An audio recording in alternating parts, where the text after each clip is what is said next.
မေရိကန်နိုင်ငံသား tourist တယောက်မြန်မာပြည်ကိုရောက်လာပါတယ်။သူကမြန်မာစကားကိုလည်းရေးလိမ့်စွာပြောဆိုတတ်သူတစ်ယောက်ပါ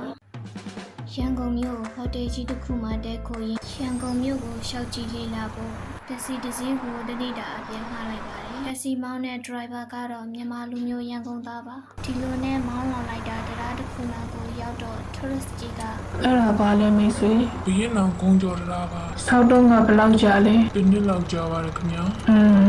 ဒိုးစီမှာတော့6လလောက်နဲ့အပြီးဆောင်နိုင်နေဒီလိုနဲ့နောက်တရားတစ်ခုကိုရောက်လာပြန်ပါတယ်အဲ့ဒါရောပါတရားလဲရွှေကုန်းတိုင်းကုန်းကြော်တာပါခင်ဗျာဆောက်တော့ကဘယ်လောက်ကြာလဲရှစ်လလောက်ကြာပါတယ်ဒီတရားလောက်ကတော့ဒိုးစီမှာဆို2လလောက်နဲ့အပြီးဆောင်နိုင်နေမြန်မာတက်စီ driver သောတာထွက်လာပါတယ်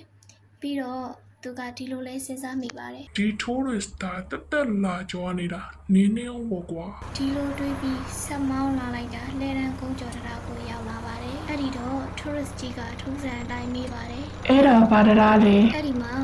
တက်စီ driver ကအခုဝင်ပြီးဆိုပြီးပြန်ဖြေလိုက်တာကမသိဘူးမနက်ကလာတော့မရှိသေးဘူးဗျ Oh my god ဟဲဒါမျိုးကြောလို့ပဲရ